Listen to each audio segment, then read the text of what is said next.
บายดีปกตุสวรรค์บาลเมตรมันนี่ว่าเอามาเบิ่งสวนเนาะสวนผักกาดสวนผักกาดอยู่นำใหญ่นั่นแหละน้ำคาเนาะเป็นน้ำคาบ้านที่กอเด้อบ้านที่กอเมือง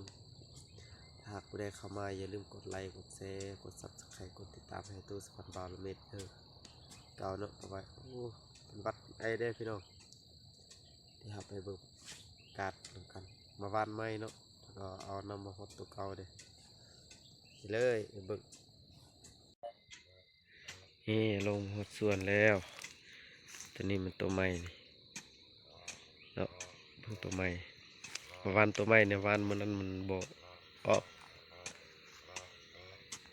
นี่ตัวเก่านี่งามได้นี่กาดเดี๋ยวเขาไปตักน้ำ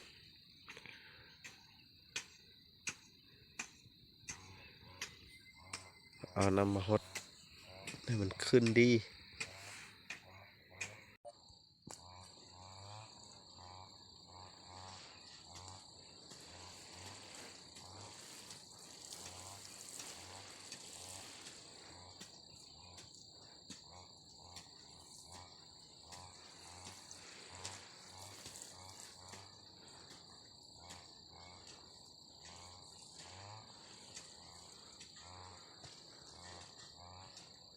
เอากล้วยลูกกล้วยสุดสุดซอ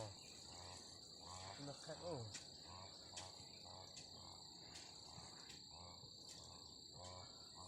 คิดเล็กๆมาที่กันฟลุงคิดมาที่กันเปลือย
ส่วนบอกส่วน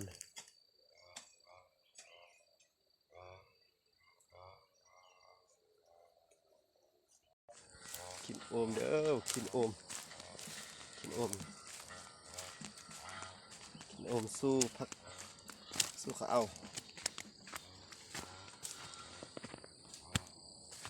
เบิ่งท้าโอมเด้ออันนั้นโอมลังมอง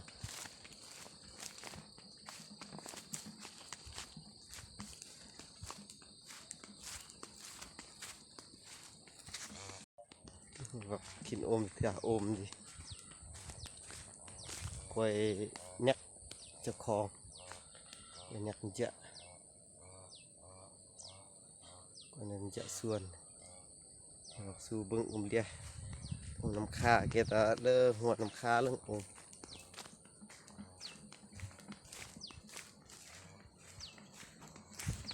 บรรยากาศแถวโอมเลียตักโอมเสือขุมวยตัวบวยมวยบรรยากาศตัวโอมคักสดโอมอะไรบักดำโอมดีไอ้ดำโอมเด้ออ๋อ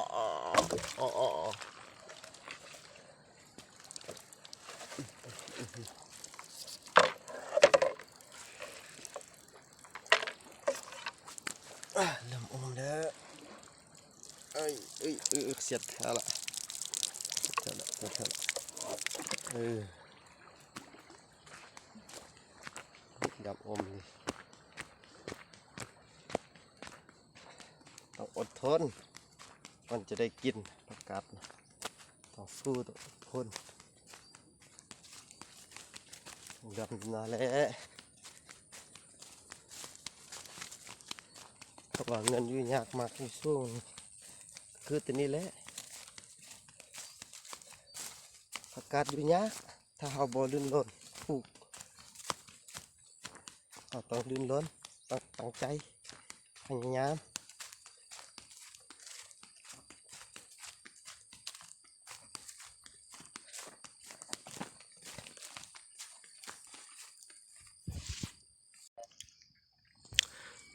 ถึกคิวเมียนี่เมียฮอตอันนี้บกแล้วนี่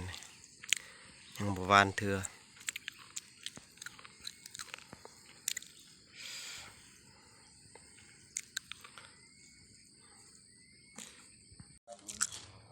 มันเสื้ออมแน่นเด้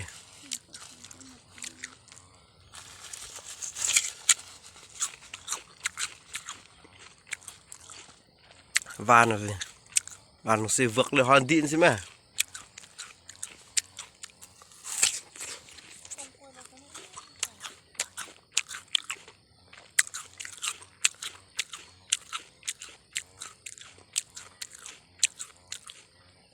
กูเองกันดีเดี๋ยวรู้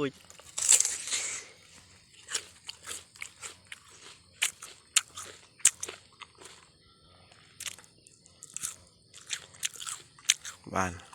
ผักกาด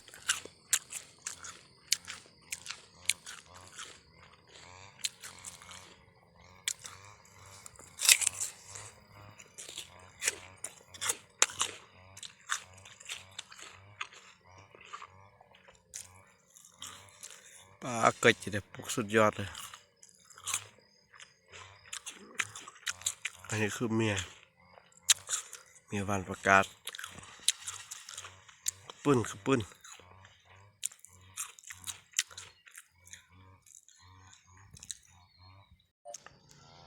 สำเร็จการวานก็เอาส่วนสังโอมก็สู้แล้วดีก็เก็บขึ้นก็เอากลายจริง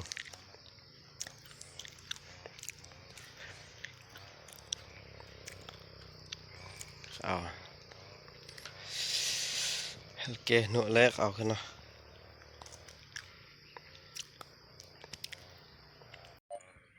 แล้วก็ซึ่งมาฮอตนี่เขาก็สิปิดคลิปเพียงเท่านี้เด้อ